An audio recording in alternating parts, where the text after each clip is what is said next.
The book slipped from Violet Lawrence's trembling hands and hit the dusty floor of Henderson's general store with a thud that seemed to echo through every corner of Malad City, Idaho. And she knew before she even looked up that Martha Henderson was staring at her with those cold, judgmental eyes that had haunted her since childhood. It was the spring of 1882, and Violet had made the mistake of bringing her copy of Jane Eyre into town, tucked carefully in her basket alongside the eggs she was meant to sell. She was 22 years old, unmarried, and according to every gossiping tongue in this settlement of barely 300 souls, she was destined to remain that way forever if she did not stop filling her head with foolish notions from books. "Another one," Martha said, her voice dripping with disdain as she bent to retrieve the volume from the floor. She held it between two fingers as if it were contaminated. "Violet Lawrence, your poor mother must be turning in her grave. A woman your age should be tending a home, raising children, not wasting her time with these romantic fantasies." Violet felt the familiar burn of shame creep up her neck, but she lifted her chin anyway. "It is not a waste, Mrs. Henderson. Reading expands the mind and allows us to experience worlds beyond this dusty town." The older woman's face pinched like she had bitten into a lemon. "Expanded minds do not cook supper or darn socks, girl. No wonder you cannot find a husband. What man wants a wife who thinks herself too good for honest work?" Other customers had stopped their browsing to watch the confrontation unfold. Violet recognized Sarah Miller and her daughter Rebecca, both wearing expressions of smug satisfaction. Behind the counter, Martha's husband Thomas pretended to organize his ledgers, but his ears were clearly tuned to every word. "I do not think myself too good for anything," Violet said quietly, reaching for her book. "I simply believe that a person can work hard and still enjoy literature. The two are not mutually exclusive." Martha pulled the book away before Violet could grasp it. "This is exactly what I mean. Using fancy words like that. You sound ridiculous, Violet. Men do not want to come home to a woman who makes them feel stupid with her university talk." "Perhaps the right man would appreciate intelligence," Violet said, though her voice wavered. She had heard variations of this lecture her entire life, first from her father after her mother died, then from her older sister Clara, who had married at 16 and produced 4 children in quick succession, and now from seemingly every woman in Malad City who viewed her love of reading as a personal affront to traditional values. "The right man," Sarah Miller scoffed from across the store. "You are 22 years old, Violet. The right men have all married sensible women who know their place. What is left are the drifters and the drunkards, and even they would think twice before taking on a woman with her nose always stuck in a book." Rebecca giggled behind her hand, and Violet felt something crack inside her chest. She snatched the book from Martha's loosened grip and stuffed it back into her basket without bothering to collect the coins for her eggs. She needed to escape before the tears that were burning behind her eyes could fall and give these women even more ammunition for their gossip. The Idaho sun was mercilessly bright as she stumbled out of the store, momentarily blinding her. She stood on the wooden sidewalk, trying to compose herself, when she heard the jingle of spurs behind her. "Madam, you dropped this." Violet turned to find a man she had never seen before holding out a handkerchief that must have fallen from her basket. He was tall, with sun-bronzed skin and dark hair that curled slightly at the nape of his neck. His eyes were a startling shade of blue-green like the creek water in summer, and he wore the practical clothing of a working cowboy, leather chaps over worn denim, a faded shirt, and a hat that had seen better days. "Thank you," she managed, taking the handkerchief with shaking fingers. He did not immediately walk away as she expected. Instead, he glanced at the book that was now visible in her basket, its spine proclaiming its title in gold lettering. Jane Eyre. That is a fine choice. Charlotte Brontë had a gift for creating characters who refused to be diminished by their circumstances. Violet stared at him, certain she had misheard. "You have read it." A smile tugged at the corner of his mouth. "Is that so surprising? Cowboys can read, madam. Some of us even enjoy it." "I did not mean to imply otherwise," Violet said quickly, feeling her cheeks flush for an entirely different reason now. "It is just that most people in this town view reading as a waste of time, particularly for women." His expression darkened slightly. "I could not help but overhear some of that conversation in there. If you do not mind my saying so, those women do not know what they are talking about. Intelligence is beautiful. You should not change who you are to satisfy narrow-minded people." The words hit Violet with the force of a physical blow, not because they hurt, but because they were exactly what she had been desperate to hear for so many years. She felt tears spring to her eyes again, and this time she could not stop them from spilling over. The cowboy looked alarmed. "Madam, I apologize if I have said something to upset you." "No," Violet said, wiping at her eyes with the handkerchief he had returned to her. "No, you have said exactly the right thing. I am sorry for being emotional. It has been a difficult morning." "Yates Jameson," he said, touching the brim of his hat. "I just hired on at the Crawford Ranch outside of town. I will be working as their foreman for the season. Violet Lawrence. I live on a small property east of here with my father and younger brother." She hesitated, then added, "Thank you for your kindness, Mr. Jameson. It means more than you might realize. Call me Yates, please." He shifted his weight, and she noticed he carried himself with a quiet confidence that was entirely different from the swaggering bravado of most cowboys she had encountered. "I am heading to the same general store to pick up supplies for the ranch. Would you like me to retrieve your payment for those eggs? I noticed you left without settling your business." The thought of facing Martha Henderson again made Violet's stomach clench, but she needed that money. Her father depended on the income from their small chicken flock, especially since his injury last winter had made heavy farm work difficult. Yates must have seen the conflict on her face because he said gently, "Or I could conduct the business on your behalf if you would prefer." "You could wait here and I will bring you the payment." "You do not even know me," Violet protested. "Why would you do that?" "Because those women were cruel to you, and I do not abide cruelty," he said simply. "And because anyone who loves Jane Eyre is someone I would like to know better." Before she could formulate a response, he had taken the basket from her hands and disappeared back into the store. Violet stood frozen on the sidewalk, her heart pounding in a way that had nothing to do with her earlier humiliation and everything to do with the blue-green eyes of a stranger who had just defended her love of reading. He emerged a few minutes later with her basket and a small pouch of coins. "Mrs. Henderson tried to shortchange you by 2 cents, but I corrected her arithmetic." He handed everything back to Violet along with a package wrapped in brown paper. "I also took the liberty of purchasing the new shipment of books that arrived last week. Mr. Henderson mentioned he had been holding them aside because no one in town wanted them.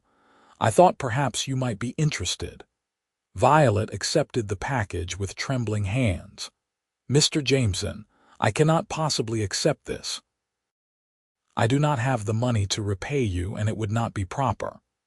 "Consider it a gift from one reader to another," he said. "And please, I insist you call me Yates. Mr. Jameson makes me feel like I am in trouble with a schoolteacher." Despite everything, Violet found herself smiling. "Only if you call me Violet. And I will accept your gift on the condition that you allow me to lend you books from my personal collection whenever you like. I have quite an extensive library at home." That sounds like an arrangement I would very much enjoy, Yates said, and the warmth in his voice made something flutter in Violet's chest. Would it be too forward of me to ask if I might call on you sometime? Perhaps we could discuss our favorite novels. I would like that, Violet said, and she was surprised by how much she meant it. She had been courted before, half-hearted attempts by men who viewed her reading habit as something to be tolerated or cured, but never by someone who seemed to genuinely value the thing that everyone else found so objectionable about her. They stood there for a moment, and Violet was acutely aware of the curious stares from townspeople passing by. News of a strange cowboy talking to Violet Lawrence would be all over Malad City by supper time, which would inevitably lead to more gossip and speculation, but for once she found that she did not care. "I should be getting home," she said reluctantly. "My father will be wondering where I am." "Of course. May I walk you to your wagon?" Violet's wagon was parked at the end of the main street, her old mare Daisy standing patiently in the shade.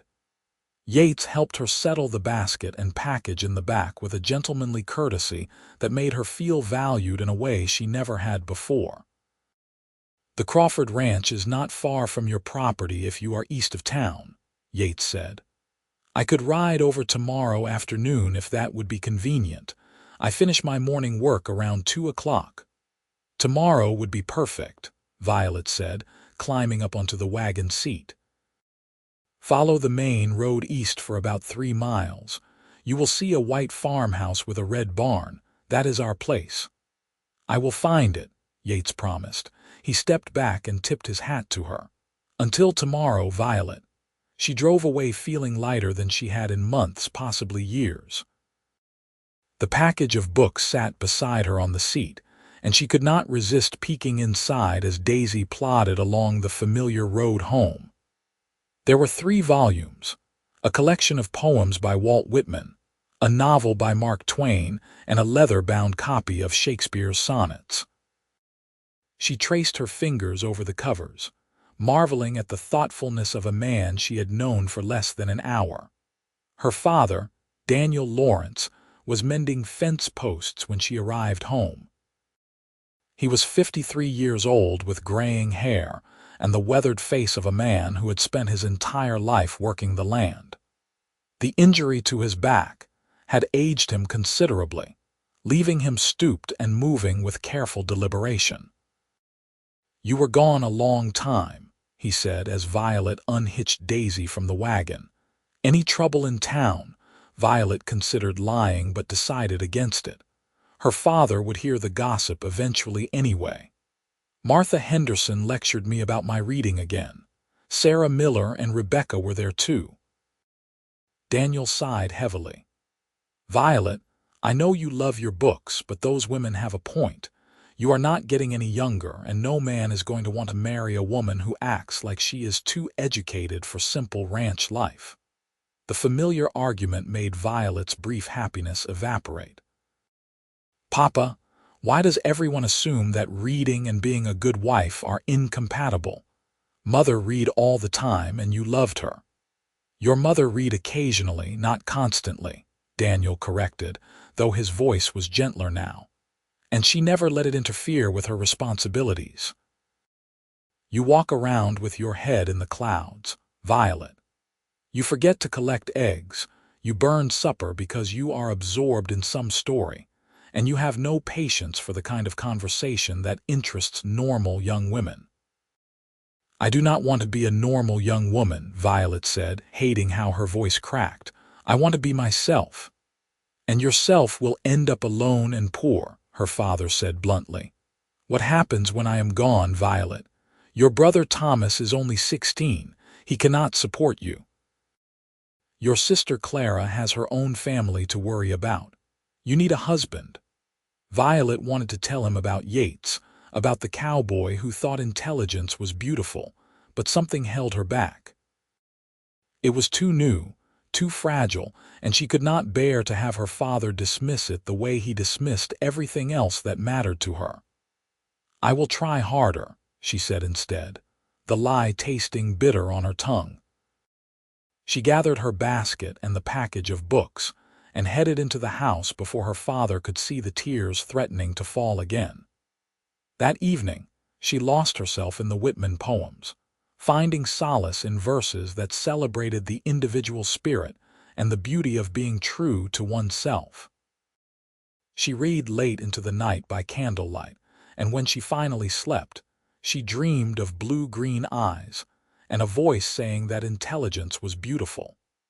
The next afternoon, Violet found herself standing in front of her small mirror, fussing with her appearance in a way she had not done in years.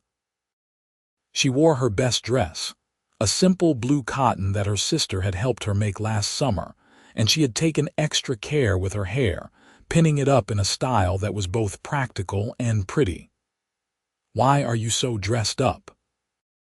Thomas asked, wandering into the kitchen where Violet was preparing lemonade. Her younger brother had the same dark hair and brown eyes as their father, and he was growing tall and lanky with the promise of the man he would become. "I am having a visitor this afternoon," Violet said, trying to sound casual. "A gentleman I met in town yesterday." Thomas's eyebrows shot up. "A gentleman? Does Papa know?" "Papa knows I might have a visitor," Violet said, which was technically true. She had mentioned it briefly that morning, and her father had merely grunted before heading out to check on the cattle in their small pasture. When Yates arrived precisely at 2 o'clock, riding a handsome chestnut horse, Violet felt her heart begin to race. He had cleaned up since yesterday, wearing a fresh shirt and boots that were polished if still worn. He dismounted with easy grace and removed his hat as he approached the porch where Violet waited. "Good afternoon," he said, and his smile was warm and genuine. "You look lovely." "Thank you." "Would you like some lemonade? We could sit on the porch, or if you prefer, we could walk down by the creek. It is quite pretty this time of year." "The creek sounds perfect," Yates said. They walked side by side through the meadow behind the house, and Violet was intensely aware of how close he was, near enough that their shoulders occasionally brushed. She carried a blanket and the lemonade, and Yates carried a saddlebag that presumably contained whatever he had brought with him. The creek was running high from the spring melt, gurgling over smooth stones and creating little eddies around fallen branches. Cottonwood trees provided dappled shade, and wildflowers were just beginning to bloom in the grass. Violet spread the blanket on a flat spot near the water and they settled down together. "This is beautiful," Yates said, looking around appreciatively. "You must spend a lot of time here." "I do. It is my favorite place to read. No one bothers me here." Violet poured lemonade into the 2 tin cups she had brought. "Tell me about yourself, Yates. Where are you from originally?" He accepted the cup with a nod of thanks. "I grew up in Missouri, on a small farm much like this one. My parents died of fever when I was 17, and my younger sister went to live with our aunt in St. Louis. I have been working ranches ever since, moving from place to place, never quite finding somewhere that felt like home." "That must be lonely," Violet said softly. "It has been," Yates admitted. "But I have always loved the work, and I have been fortunate to work for good people. The Crawfords seem decent. They are looking for someone to help expand their operation, maybe eventually make me a partner if things work out well." "So you might stay in Malad City permanently?" "That is my hope. I am tired of drifting. I want to put down roots, build something lasting." He met her eyes. "Maybe even start a family someday if I am lucky enough to find the right woman." Violet felt heat rise in her cheeks, but she held his gaze. "What would the right woman be like?" "Smart," Yates said without hesitation. "Kind. Someone who knows her own mind and is not afraid to speak it. Someone who finds joy in simple things but also dreams of bigger things. Someone who reads." "You place a lot of importance on reading," Violet observed. "I do.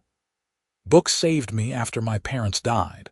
I was angry at the world, directionless, and I wandered into a library one day in Kansas City. The librarian, Mrs. Chen, took pity on me and recommended some books she thought I might like. I discovered that there were people throughout history who had suffered losses like mine and found ways to keep going. I learned about different philosophies and ways of seeing the world. Reading gave me perspective and hope when I had neither. Violet felt tears prick her eyes for the second time in as many days. That is beautiful. Most people see reading as mere entertainment or, worse, as a frivolous waste of time. Those people lack imagination, Yates said firmly. Reading is how we learn empathy, how we expand beyond the limitations of our own single lifetime. Anyone who shames you for it is threatened by the fact that you refuse to make yourself smaller to fit their narrow expectations. You have given this a lot of thought, Violet said. I have given you a lot of thought, Yates said, and the honesty in his voice made her breath catch. I know we only met yesterday, but I have not been able to stop thinking about you. About that moment when you stood up to those women in the store, even though you were clearly hurt by their words. About the way your face lit up when you saw what books I had bought. About how you agreed to see me today even though it probably means more gossip for you to endure. I have been thinking about you too, Violet confessed. It is strange, is it not, to feel such a connection to someone so quickly? Strange, but not unwelcome, Yates said. He reached into his saddlebag and pulled out a worn book with a green cover. I brought this to show you. It is my favorite book, the one I have carried with me for 5 years now. I have read it so many times that the pages are falling out. Violet accepted the book carefully.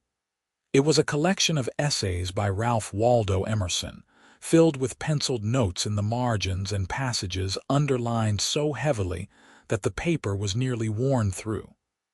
Self-reliance is the most important one, Yates said, pointing to a dog-eared page. The idea that we must trust ourselves, think for ourselves, and not conform to what society expects of us just for the sake of conformity. It is radical and necessary. Violet read aloud from one of the underlined passages. To be yourself in a world that is constantly trying to make you something else is the greatest accomplishment. She looked up at Yates with wonder. Yes, this is exactly how I feel, like I am fighting every single day just to remain myself. You should not have to fight so hard, Yates said. You should be celebrated for who you are. They talked for hours, losing track of time as they discussed books and ideas and dreams for the future. Yates told her about his hope to eventually own his own ranch, a place where he could implement new techniques he had read about for sustainable grazing and soil conservation. Violet shared her secret desire to perhaps one day write a book of her own, though she had never admitted that to anyone before. You should do it, Yates encouraged. You clearly have the intellect and the passion. What would you write about? I am not sure.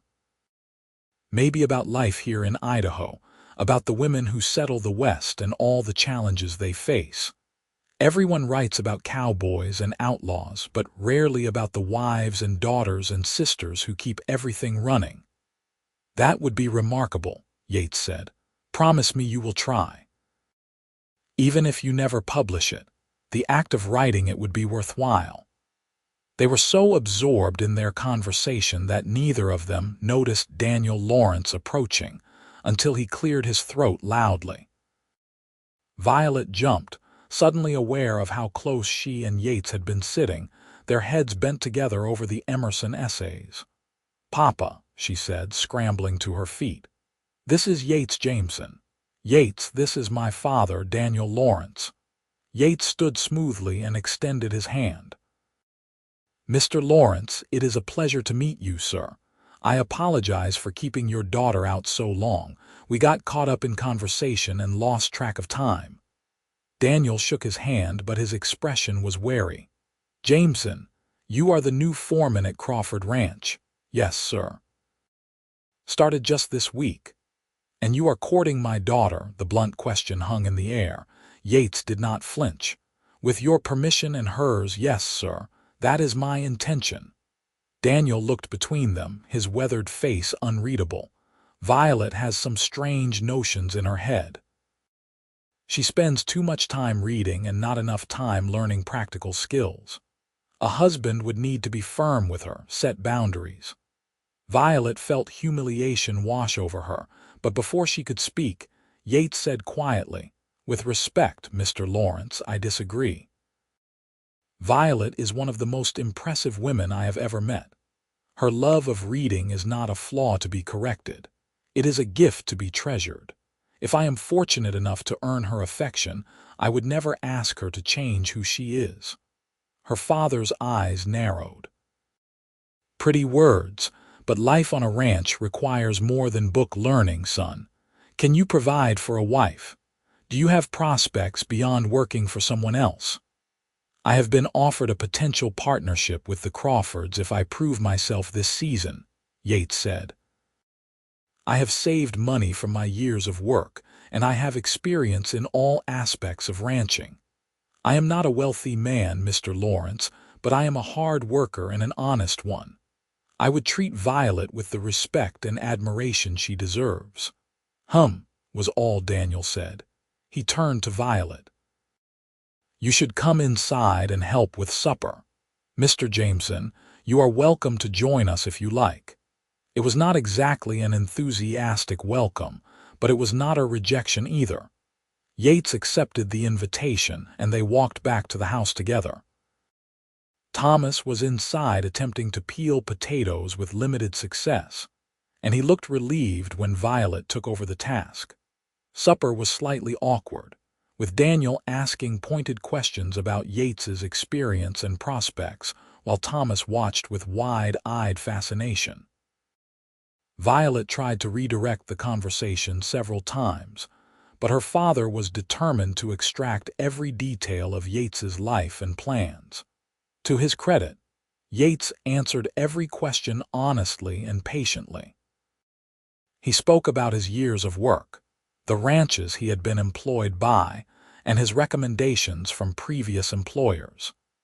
He explained his vision for his future and his belief that modern ranching needed to evolve to be more sustainable. "You sound like a book yourself," Daniel said, though his tone was slightly less hostile than before. "Where did a ranch hand learn to talk about sustainability and conservation?" "From books, sir," Yates said simply, "and from observation and experience. The two work together. Reading gives me ideas, and work allows me to test those ideas and see what actually functions in practice." After supper, Yates helped clear the table without being asked, which seemed to surprise Daniel. When it was time for him to leave, he thanked the family for their hospitality and asked if he might call on Violet again. "I suppose that would be acceptable," Daniel said grudgingly, "but I expect you to be respectful of my daughter's reputation. No more sitting alone by the creek for hours without a chaperone." "Of course, sir. I apologize for the impropriety. It will not happen again." Violet walked Yates out to where his horse was tied. The sun was setting, painting the sky in shades of orange and pink. "I am sorry about my father," she said quietly. "He means well, but he can be difficult. He loves you and wants to protect you. I understand that." Yates took her hand gently, his thumb brushing across her knuckles. "Violet, I meant every word I said in there. I know this is moving quickly, but I feel something with you that I have never felt before, like I have finally found what I have been searching for all these years." "I feel it too," Violet whispered. "It frightens me a little how much I already care about you. Do not be frightened." "I will not hurt you, I promise." He lifted her hand to his lips and pressed a soft kiss to her fingers. "May I see you this Sunday after church? We could have a proper outing, maybe a picnic with your brother as chaperone to satisfy your father." "I would love that," Violet said. She watched him ride away, her hand still tingling where he had kissed it. When she turned back to the house, she found Thomas grinning at her from the window. "You are in love with him," her brother said when she came inside. "I barely know him," Violet protested, but she could not stop smiling. "You barely know him and you are already in love with him," Thomas corrected. "It is written all over your face. Does this mean I get to be in a wedding soon?" "Thomas Lawrence, stop that immediately," Violet said, but her cheeks were burning. "We have only just met. There is no talk of weddings." But that night, as she lay in bed, she allowed herself to imagine what it would be like to marry Yates Jameson. To wake up every morning next to a man who valued her mind as much as her heart. To build a life with someone who encouraged her to read and think and dream rather than demanding she diminish herself. It seemed too perfect to be real, and she was terrified that something would happen to destroy this fragile happiness. The next few weeks passed in a blur of carefully supervised courtship. Yates came to visit twice a week, always proper and respectful, always winning over her father a little more with his knowledge and work ethic. He brought Violet books he ordered specially from Boys, and she lent him volumes from her collection. They discussed everything from politics to philosophy to their favorite poems. The townspeople, of course, had opinions. Martha Henderson made pointed comments whenever Violet came to the store, suggesting that Yates was clearly interested in Violet's property, rather than Violet herself. Sarah Miller speculated loudly that a drifting cowboy was probably not the marrying kind and would break Violet's heart within a month. Even Clara, Violet's sister, expressed doubts when she visited one Sunday afternoon. "Are you certain about this man?" Clara asked as they shelled peas on the porch. "He is a stranger, Violet. You know nothing about his family or background beyond what he has told you." "I know that he is kind and intelligent and treats me like an equal," Violet said firmly. "That is more than most women get." Kindness does not pay bills or put food on the table. What happens if this partnership with the Crawfords falls through? Would he expect to move here and live off Papa? "You sound like Martha Henderson," Violet snapped, more harshly than she intended. "Why can no one be happy for me? Why does everyone assume the worst?" Clara sighed and set down her bowl of peas. "Because we worry about you, Violet. You are so smart and so stubborn, and you have never fit in with the other women in this town. We want you to be safe and provided for, not to have your heart broken by the first man who tells you what you want to hear. Yates is not just telling me what I want to hear. He genuinely believes that intelligence is valuable, that women should be educated and thoughtful. He has never once suggested that I should change who I am." "Give it time," Clara said darkly. "Once the courting phase ends and real life begins, men always want their wives to change. I thought my Daniel was different too, but after we married, he expected me to give up everything I enjoyed and focus entirely on his needs and the children." Violet wanted to argue that Yates was different, but a small kernel of doubt took root in her heart. What if Clara was right? What if the man who quoted Emerson and encouraged her to write disappeared once they were married, and became just another man who expected her to cook and clean and keep silent? She was still wrestling with these thoughts when Yates arrived for their usual Sunday afternoon visit. They walked together to the creek with Thomas following at a discreet distance, far enough to give them privacy for conversation but close enough to satisfy propriety. "You seem troubled," Yates observed as they settled on their blanket. "Has something happened?" Violet hesitated, then decided she owed him honesty. "My sister visited yesterday. She warned me that men change after marriage, that even ones who seem supportive during courtship eventually want their wives to become silent and obedient." Yates was quiet for a moment, his expression thoughtful. "Your sister is not entirely wrong. Many men do expect their wives to change, to become smaller and quieter and more convenient. But Violet, I am not interested in marrying a convenient woman. I am interested in marrying you, exactly as you are.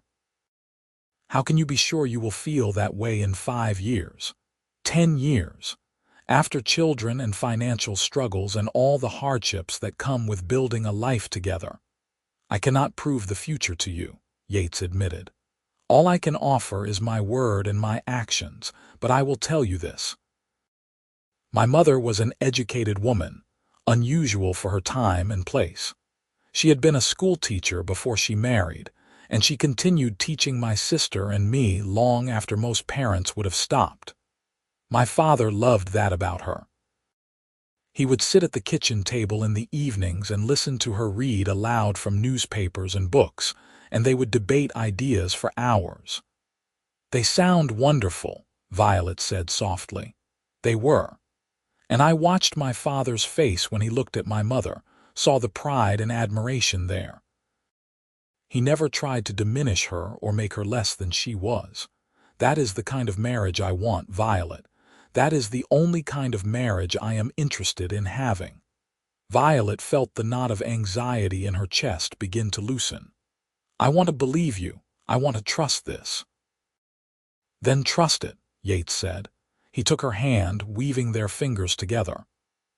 I know I am asking you to take a leap of faith, but I will spend every day proving to you that I meant what I said. Intelligence is beautiful. Your intelligence is beautiful, and I will never, ever ask you to change. I think I am falling in love with you, Violet whispered. Yates's face transformed with joy. I know I am falling in love with you. I think I started falling the moment I saw you walk out of that store with your head held high despite the tears in your eyes. You are the strongest, most remarkable woman I have ever met. He leaned forward slowly, giving her time to pull away if she wanted, but Violet did not want to pull away. When his lips met hers, it was gentle and sweet and full of promise. She kissed him back, pouring all her hope and fear and growing love into the connection. From somewhere behind them, Thomas made a gagging sound, and they broke apart laughing. Your brother is an excellent chaperone, Yates said, his eyes dancing with amusement. Too excellent, Violet agreed, but she was smiling. The summer unfolded like a beautiful dream. Yates's work at the Crawford Ranch was going exceptionally well, and talk of the partnership became more concrete. He took Violet to a dance in town, and though the townswomen whispered behind their hands, Violet did not care. She danced with the man she loved, and for the first time in her life, she felt beautiful and valued exactly as she was. Yates proposed on a warm evening in late July. They were at their spot by the creek, the setting sun turning the water to gold. He had brought a ring that had belonged to his mother, a simple gold band with a small sapphire. Violet Lawrence, you are my favorite person in the world. You challenge me and inspire me and make me want to be the best version of myself. Would you do me the extraordinary honor of becoming my wife? Yes, Violet said through happy tears. Yes, absolutely yes. They were married in September, a small ceremony in the Malad City church with Violet's family and a few friends in attendance. The Crawfords came, as did some of the ranch hands who had worked with Yates. Martha Henderson attended but made her disapproval clear with every pinched expression. Violet found that she did not care even a little bit. She wore her mother's wedding dress, altered to fit her taller frame, and carried a bouquet of wildflowers from the meadow behind her childhood home. When Yates saw her walking down the aisle, his expression was one of pure wonder and love. They spoke traditional vows, but Yates added something at the end. And I promise to love and honor your mind as much as your heart, to encourage your reading and your writing and every dream you have, to build a life with you where we both can grow into our fullest selves. Violet was crying by the time he finished, and there was not a dry eye in the church. Even Martha Henderson dabbed at her face with a handkerchief. The Crawfords had given them a cottage on the ranch property as a wedding gift, a small but well-built house with 2 bedrooms and a porch that overlooked the mountains. Yates had already built shelves for Violet's books, and he had made her a desk where she could write by the window. Their first year of marriage was not without challenges. Money was tight, and the partnership with the Crawfords required long hours of hard work. There were times when Violet lay awake at night worrying about finances, or whether they would make it through the harsh Idaho winter. But through it all, Yates kept his promises. He never once complained when he came home to find Violet absorbed in a book, supper not yet started. Instead, he would cook something simple, or they would prepare the meal together while discussing what she had been reading.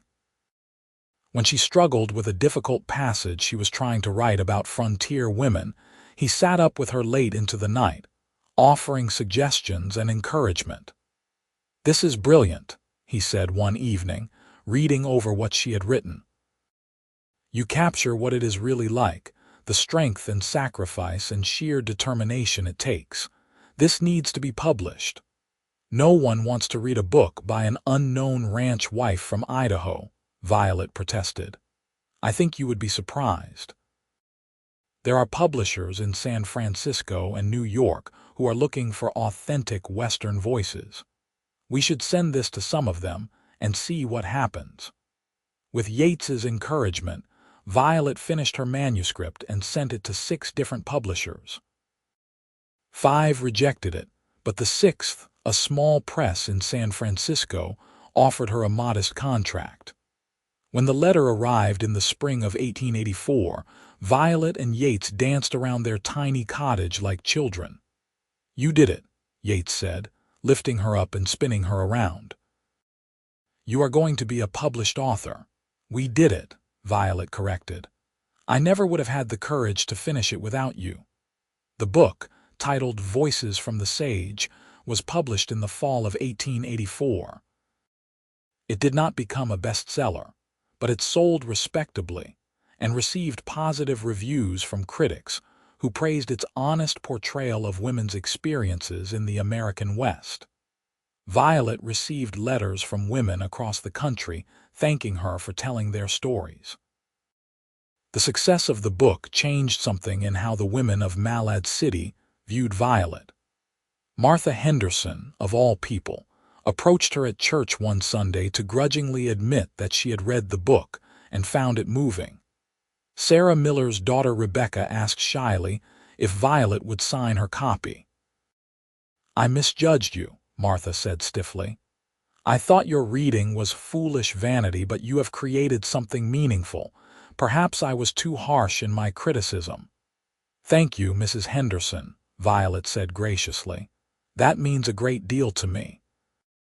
But the greatest vindication came from watching other young women in town begin to read more openly, no longer hiding their books or apologizing for their interests.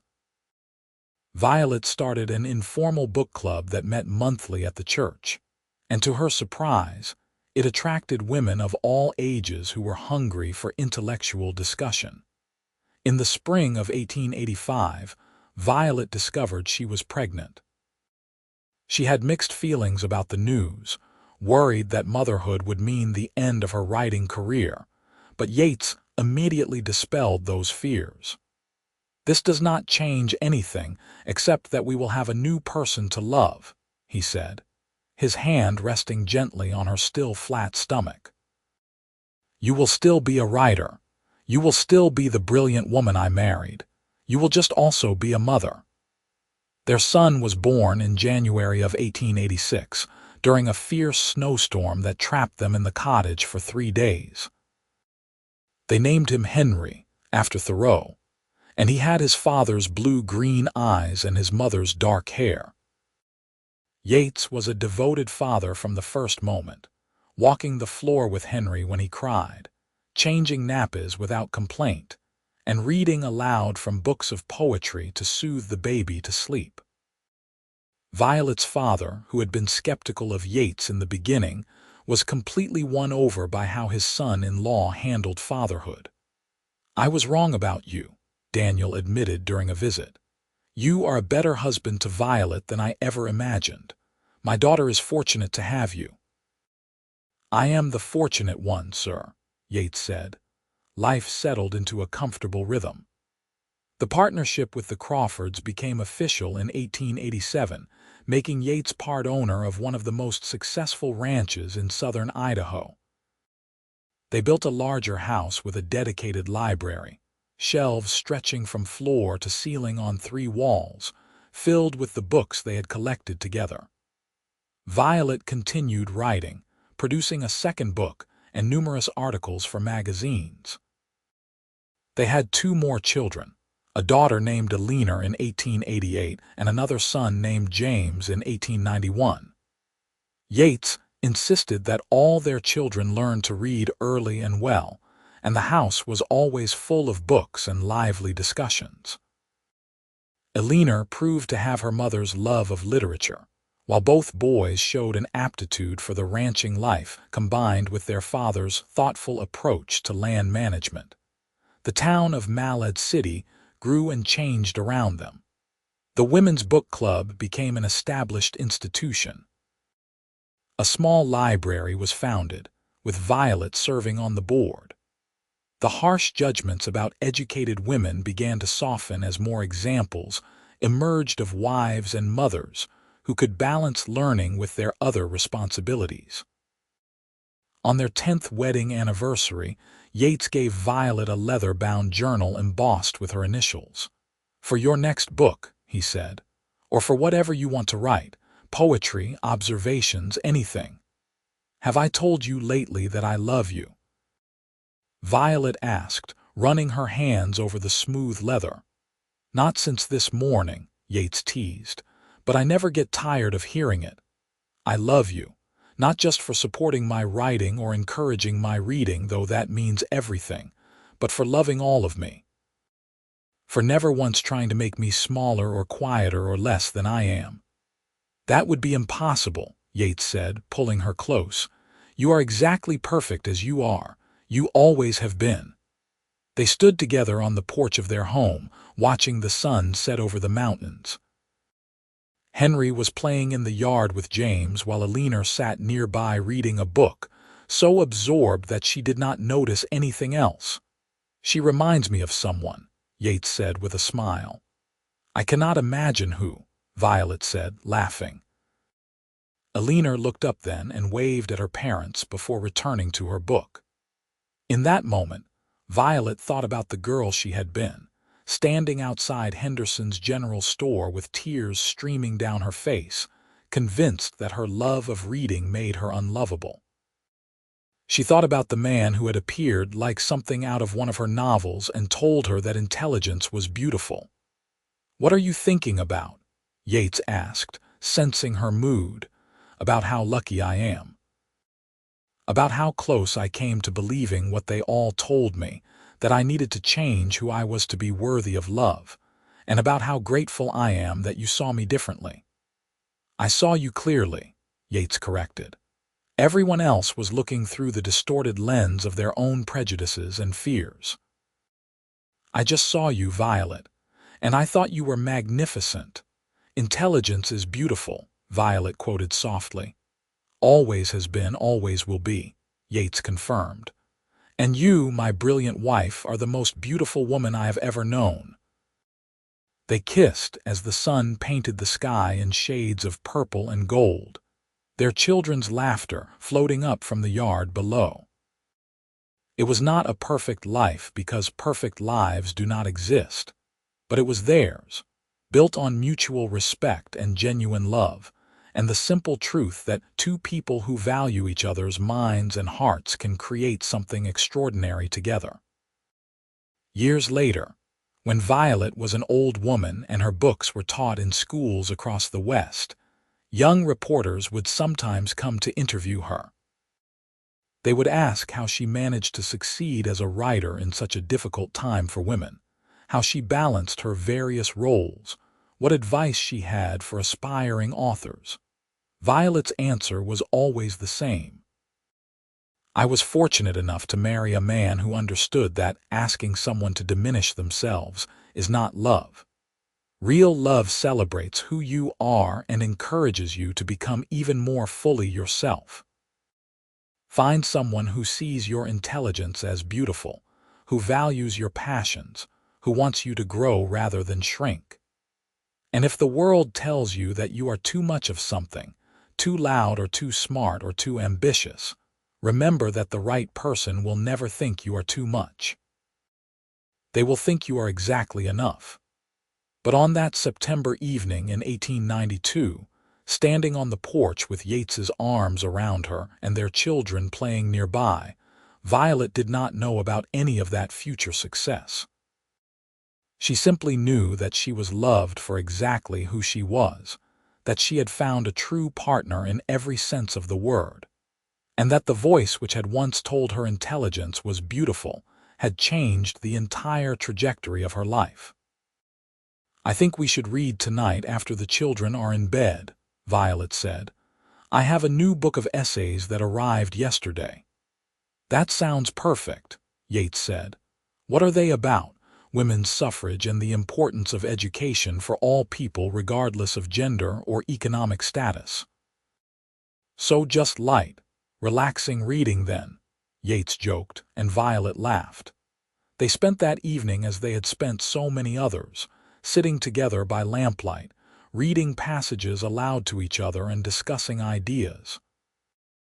Henry wandered down at one point, unable to sleep, and climbed into his father's lap to listen. Eleanor joined them with her own book, reading silently but wanting to be part of the family tableau.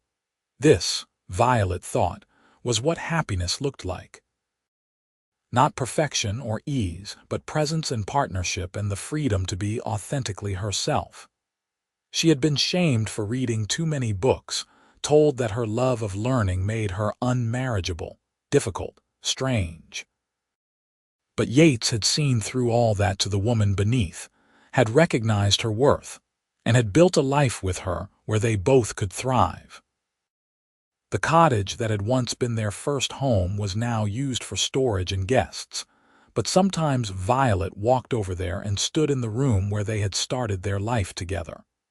She could still see Yates building the bookshelves, his hands careful and precise. She could still remember the first meal they had cooked together in that tiny kitchen, laughing when she burned the biscuits and he oversalted the beans.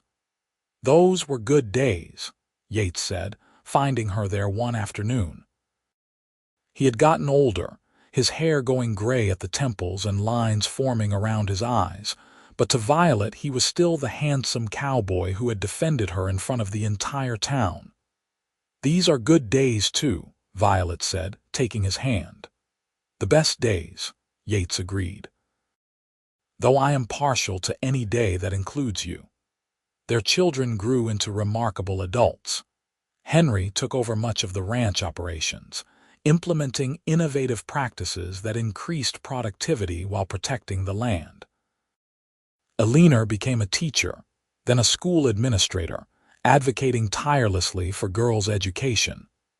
James became a veterinarian, one of the first in Idaho, combining scientific knowledge with practical experience. All three of them read voraciously, and all three of them married partners who valued their intelligence and supported their ambitions. Violet watched them build their own lives and felt proud not just of what they had accomplished, but of who they had become as people. "We did well," she told Yates one evening when they were both in their 50s, their hair going gray and their movements slower but their minds still sharp. "You did well," Yates corrected. "You broke the mold, Violet. You showed this whole town that a woman could be educated and intellectual and still be a devoted wife and mother. You changed things." "We changed things together," Violet insisted. "I could not have done any of it without your support." "Maybe," Yates allowed. "But you had the courage and the talent and the determination. I just created space for you to be yourself." On their 25th wedding anniversary, the town of Malad City threw them a celebration. Even Martha Henderson attended, now elderly and much softer in her judgments. "You two are an inspiration," she said, which would have seemed impossible all those years ago. "You have shown us what a true partnership looks like." The book club that Violet had started had spawned others, and now there were discussion groups all over southern Idaho. The library had expanded twice and was named in honor of Violet's contributions to literacy in the region. Young women regularly wrote to her asking for advice on how to pursue education or creative careers while navigating the expectations of their families and communities. Violet always answered these letters personally, sharing her own story and emphasizing the importance of finding partners who would support rather than suppress their ambitions. "Look for someone who thinks intelligence is beautiful," she wrote to a young woman in Pocatello. "Do not settle for anyone who wants you to be less than you are." As Yates and Violet grew older, their love only deepened. They faced the challenges of aging together with grace and humor, supporting each other through illnesses and losses. When Daniel Lawrence passed away in 1901, Yates held Violet while she grieved, just as she had held him when word came that his sister had died in St. Louis. They became grandparents, then great-grandparents, and their family gatherings were legendary for the lively debates and discussions that would rage for hours. Every person in the family, from the smallest child to the oldest adult, was encouraged to share their opinions and defend their positions with evidence and logic. "This is your legacy," Yates told Violet during one such gathering, watching their great-granddaughter passionately arguing a point about literature. "Generations of people who think for themselves and value learning." "Our legacy," Violet corrected once again, because she had never stopped believing that everything they had built was shared between them. They died within 6 months of each other in 1915, both in their 70s and both having lived full, rich lives. Yates went first, peacefully in his sleep after a day spent riding fence lines and checking on cattle, still working the land he loved even at his advanced age. Violet followed that winter, quietly slipping away while reading in the library they had built together. At her funeral, Alina read from her mother's books and her father's favorite Emerson essays. Henry spoke about the partnership his parents had modeled, how they had shown him what true equality and respect looked like in a marriage. James shared memories of his mother reading aloud while his father cooked supper, the two of them working together to create a home full of love and learning. The library in Malad City dedicated a special collection to Violet's memory, and her books remained in print for decades, inspiring new generations of readers. But perhaps her greatest legacy was simpler and more personal. It was in the countless women who refused to apologize for their intelligence, who demanded partners who valued their minds, who built lives that honored all aspects of who they were.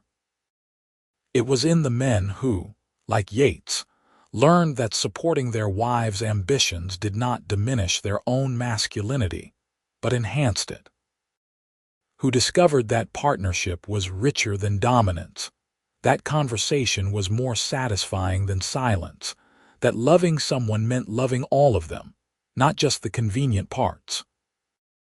It was in every person who ever heard the story of the woman who was shamed for reading too many books, and the cowboy who said that intelligence was beautiful, and who decided to believe that they too deserved that kind of love and acceptance.